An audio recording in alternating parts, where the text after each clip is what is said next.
Hi, my sweet friends, and welcome back to Crochet Every Day with Judy. We're continuing reading from Dickens' stories about children, and today we're reading The Toy Maker and His Blind Daughter. Caleb Plummer and his blind daughter lived alone in a little cracked nutshell of a house. They were toy makers, and their house, which was so small that it might have been knocked to pieces with a hammer and carried away in a cart, was stuck like a toadstool onto the premises of Messrs. Gruff and Tackleton, the toy merchants for whom they worked, the latter of whom was himself both Gruff and Tackleton in one.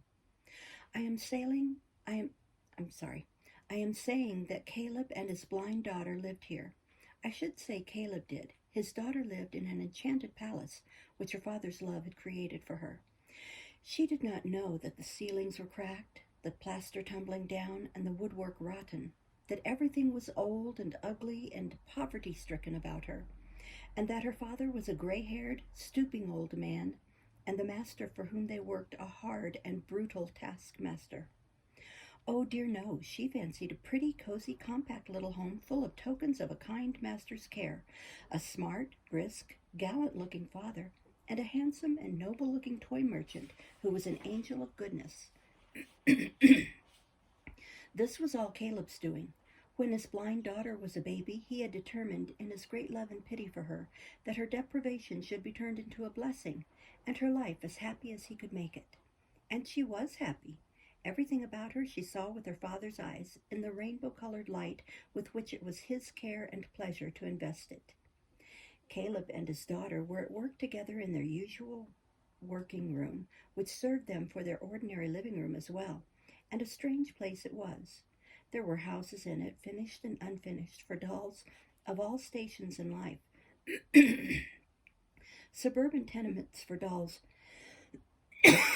excuse me, suburban tenements for dolls of moderate means, kitchens and single apartments for dolls of the lower classes, capital town residences for dolls of high estate. Some of these establishments were already furnished according to estimate, with a view to the convenience of dolls of limited income. Others could be fitted on the most expensive scale at a moment's notice, from whole shelves of chairs and tables, sofas, bedsteads, and upholstery. The nobility and gentry, and public in general, excuse me, for whose accommodation these tenements were designed, lay here and there in baskets, staring straight up at the ceiling. But in signifying their degrees in society and confining them to their respective stations, which experience shows to be lamentably difficult in real life, the makers of these dolls had far improved on nature, who is often froward and perverse. Excuse me. They, not resting on such arbitrary marks as satin, cotton print, and bits of rag, had superadded striking personal differences which allowed of no mistake. Thus, the doll lady of distinction had wax limbs of perfect symmetry, but only she and her compeers, the next grade in the social scale being made of leather, and the next course linen stuff. As to the common people, they had just so many matches out of tinder boxes for their arms and legs, and there they were, established in their sphere at once, beyond the possibility of getting out of it. There were various other samples of his handicraft besides dolls in Caleb Plummer's room. There were Noah's Arks, in which the beasts and birds were an uncommonly tight fit, I assure you, though they could be crammed in anyhow at the roof and rattled and shaken into the smallest compass. By a bold poetical license, most of these Noah's Arks had knockers on the doors, inconsistent appendages, perhaps, as suggestive of morning callers and a postman, yet a pleasant finish to the outside of the building. There were scores of melancholy little carts, which, when the wheels went round, performed most doleful music, many small fiddles, drums, and other instruments of torture. No end of cannon, shields, swords, spears, and guns. There were little tumblers in red breeches, incessantly swarming up high obstacles of red tape and coming down head first upon the other side. And there were innumerable old gentlemen of respectable, not to say venerable, appearance, insanely flying over horizontal pegs, inserted for the purpose in their own street doors. There were beasts of all sorts, horses in particular of every breed, from the spotted barrel on 4 legs, with a small tippet for a mane, to the thoroughbred rocker on his highest mettle. "You were out in the rain last night in your beautiful new greatcoat," said Bertha. Yes, in my beautiful new greatcoat, answered Caleb, glancing to where a roughly made garment of sackcloth was hung up to dry. How glad I am you bought it, father. And from such a tailor, quite a fashionable tailor. A bright blue cloth with bright buttons. It's a deal too good a coat for me. Too good, cried the blind girl, stopping to laugh and clap her hands, as if anything was too good for my handsome father with his smiling face and black hair and his straight figure, as if anything could be too good for my handsome father. I'm half ashamed to wear it, though, said Caleb, watching the effect of what he said upon her brightening face. Upon my word, when I hear the boys and people say behind me, "Hello, here's a swell," I don't know which way to look. And when the beggar wouldn't go away last night, and when I said I was a very common man, said, "No, Your Honor, bless Your Honor, don't say that," I was quite ashamed. I really felt as if I hadn't a right to wear it. Happy blind girl, how merry she was in her exultation. "I see you, father," she said, clasping her hands, "as plainly as if I had the eyes I never want when you were with me. A blue coat." "Bright blue," said Caleb. "Yes, yes, bright blue," exclaimed the girl, turning up her radiant face. "The color I can just remember in the blessed sky. You told me it was blue before. A bright blue coat." "Made loose to the figure," suggested Caleb. "Yes, loose to the figure," cried the blind girl, laughing heartily.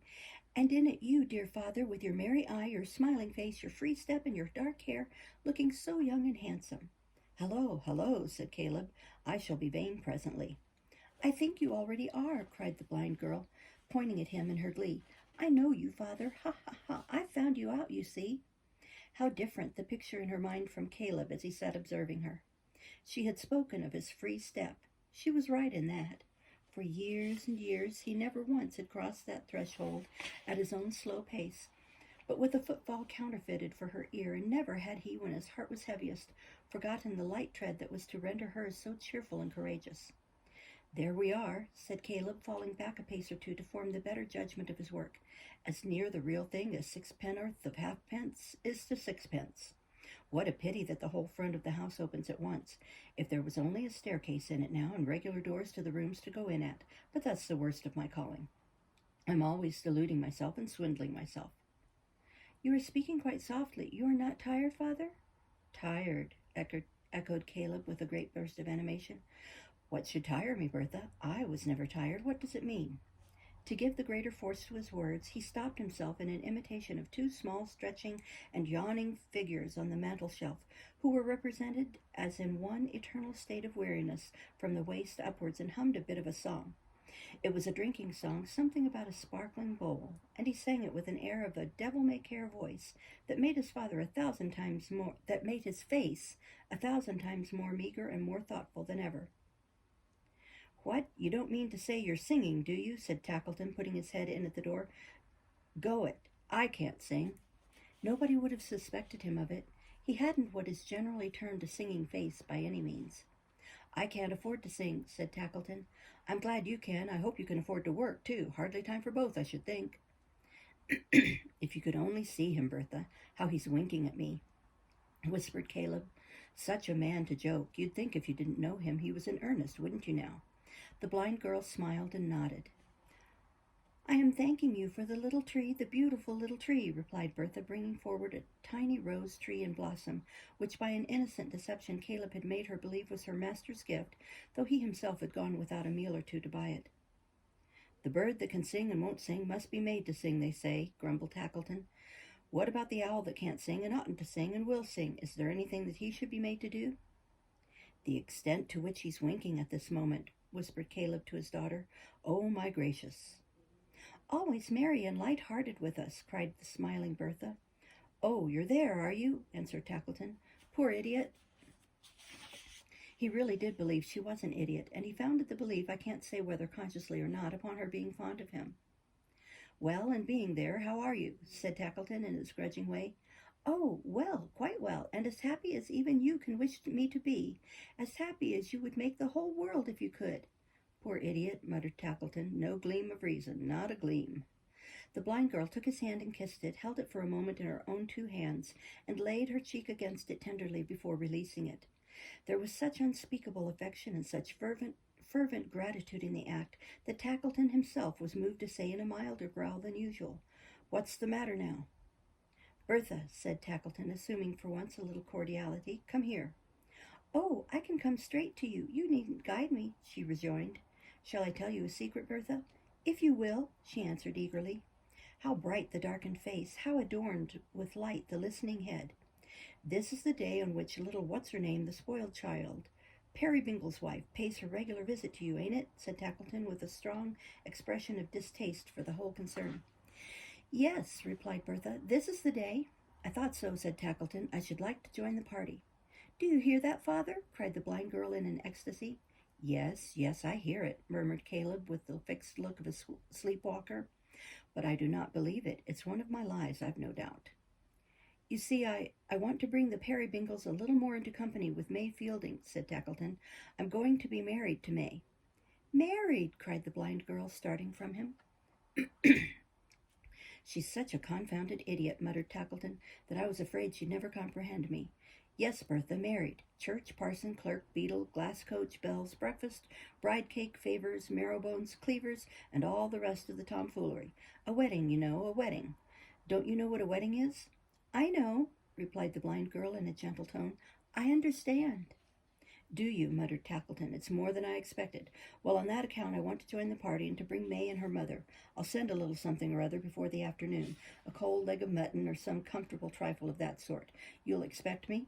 Yes, she answered. She had drooped her head and turned away, and so stood with her hands crossed, musing. I don't think you will, muttered Tackleton, looking at her, for you seem to have forgotten all about it already. Caleb. I may venture to say I'm here, I suppose, thought Caleb. Sir? Take care she don't forget what I've been saying to her. She never forgets, returned Caleb. It's one of the few things she ain't clever in. Every man thinks his own geese swans, observed the toy merchant with a shrug. Poor devil. Having delivered himself of which remark with infinite contempt, old Gruffin Tackleton withdrew. Bertha remained where he had left her, lost in meditation. The gaiety had vanished from her downcast face, and it was very sad. 3 or 4 times she shook her head as if bewailing some remembrance or some loss, but her sorrowful reflections found no vent in words. Father, I am lonely in the dark. I want my eyes, my patient, willing eyes. Here they are, said Caleb, always ready. They are more yours than mine, Bertha, any hour in the 24. What will your eyes do for you, dear? Look round the room, Father. All right, said Caleb. No sooner said than done, Bertha. Tell me about it. It's much the same as usual, said Caleb. Homely, but very snug. The gay colors on the walls, the bright flowers on the plates and dishes, the shining wood where there are beams or panels, the general cheerfulness and neatness of the building make it very pretty. Cheerful and neat it was, wherever Bertha's hands could busy themselves, but nowhere else was cheerfulness possible in the old crazy shed which Caleb's fancy so transformed. You have your working dress on and are not so gallant. You have your working dress on and are not so gallant as when you wear the handsome coat, said Bertha, touching him. Not quite so gallant, answered Caleb. Pretty brisk, though. Father, said the blind girl, drawing close to his side and stealing one arm round his neck, tell me something about May. She is very fair? She is indeed, said Caleb, and she was indeed. It was quite a rare thing to Caleb not to have to draw on his invention. Her hair is dark, said Bertha pensively, darker than mine. Her voice is sweet and musical, I know. I have often loved to hear it. Her shape? There's not a doll's in all the room to equal it, said Caleb, and her eyes. He stopped, for Bertha had drawn closer round his neck, and from the arm that clung about him came a warning pressure which he understood too well. He coughed a moment, hammered for a moment, and then fell back upon the song about the sparkling bowl, his infallible resource in all such difficulties. Our friend, Father, our benefactor. I am never tired, you know, of hearing about him. Now was I ever? She said hastily. Of course not, answered Caleb, and with reason. Ah, with how much reason? Cried the blind girl with such fervency that Caleb, though his motives were pure, could not endure to meet her face, but dropped his eyes as if she could have read in them his innocent deceit. Then tell me again about him, dear father, said Bertha, many times again. His face is benevolent, kind, and tender. Honest and true, I am sure it is. The manly heart that tries to cloak all favors with a show of roughness and unwillingness beats in its every look and glance, and makes it noble. added Caleb in his quiet desperation. And makes it noble, cried the blind girl. He is older than May, father? Yes, said Caleb reluctantly. He's a little older than May, but that don't signify. Bertha, said Caleb softly, what has happened? How changed you are, my darling, in a few hours since this morning. You, silent and dull all day? What is it? Tell me. Oh, father, father, cried the blind girl, bursting into tears. Oh, my hard, hard fate. Caleb drew his hand across his eyes before he answered. But think how cheerful and how happy you have been, Bertha, how good and how much loved by many people. That strikes me to the heart, dear father, always so mindful of me, always so kind to me. Caleb was very much perplexed to understand her.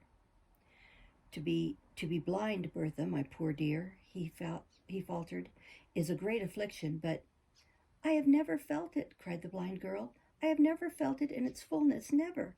I have sometimes wished that I could see you, or could see him. Only once, dear father, only for one little minute. But father, oh my good, gentle father, bear with me if I am wicked, said the blind girl. This is not the sorrow that so weighs me down. Bertha, my dear, said Caleb, I have something on my mind I want to tell you while we are alone. Hear me kindly. I have a confession to make to you, my darling. A confession, father? I have wandered from the truth and lost myself, my child, said Caleb with a pitiable expression on his bewildered face. I have wandered from the truth, intending to be kind to you and to have been cruel. She turned her wonder-stricken face toward him and repeated, Cruel? He cruel to me? Cried Bertha with a smile of incredulity. Not meaning it, my child, said Caleb, but I have been, though I never suspected it till yesterday. My dear blind daughter, hear me and forgive me. The world you live in, heart of mine, doesn't exist as I have represented it. The eyes you have trusted in have been false to you. She turned her wonder-stricken face toward him still. Your road in life was rough, my poor one, said Caleb, and I meant to smooth it for you. I have altered objects, invented many things that never have been to make you happier. I have had concealments from you, put deceptions on you, God forgive me, and surrounded you with fancies. But living people are not fancies, she said hurriedly, turning very pale and still retiring from him. You can't change them. I have done so, Bertha, pleaded Caleb. There is one person that you know, my dove. Oh, father, why do you say I know? She answered in a tone of keen reproach. What and whom do I know? I, who have no leader. I, so miserably blind. In the anguish of her heart, she stretched out her hands, as if she were groping her way, then spread them in a manner most forlorn and sad upon her face. The marriage that takes place today, said Caleb, is with a stern, sordid, grinding man, a hard master to you and me, my dear, for many years, ugly in his looks and in his nature, cold and callous always, unlike what I have painted him to you in everything, my child, in everything. Oh, why? Cried the blind girl, tortured, as it seemed, almost beyond endurance. Why did you ever do this? Why did you ever fill my heart so full, and then come in like death and tear away the objects of my love? Oh, heaven, how blind I am, how helpless and alone. Her afflicted father hung his head and offered no reply in his penitence and sorrow. Tell me what my home is, what it truly is. It is a poor place, Bertha, very poor and bare indeed. The house will scarcely keep out wind and rain another winter. It is as roughly shielded from the weather, Bertha, as your poor father in his sackcloth coat. Those presents that I took such care of, that came almost at my wish and were so dearly welcome to me, she said, trembling. Where did they come from? Caleb did not answer. She knew already and was silent. I see, I understand, said Bertha. And now I am looking at you, at my kind, loving, compassionate father. Tell me, what is he like? An old man, my child, thin, bent, gray-haired, worn out with hard work and sorrow, a weak, foolish, deceitful old man. The blind girl threw herself on her knees before him and took his gray head in her arms. It is my sight restored, she cried. I have been blind, but now I see. I have never till now truly seen my father. Does he think that there is a gallant, handsome father in this earth that I could love so dearly, cherish so devotedly, as this worn and gray-headed old man? Father, there is not a gray hair on your head that shall be forgotten in my prayers and thanks to heaven. My Bertha, sobbed Caleb, and the brisk, smart father in the blue coat, he's gone, my child. Dearest father, no. He's not gone. Nothing is gone. Everything I loved and believed in is here in this worn old father of mine, and more, oh, so much more too. I have been happy and contented, but I shall be happier and more contented still, now that I know what you are. I am not blind, Father, any longer. This story was from Dickens' book, The Cricket on the Hearth. Thank you for listening. Bye-bye.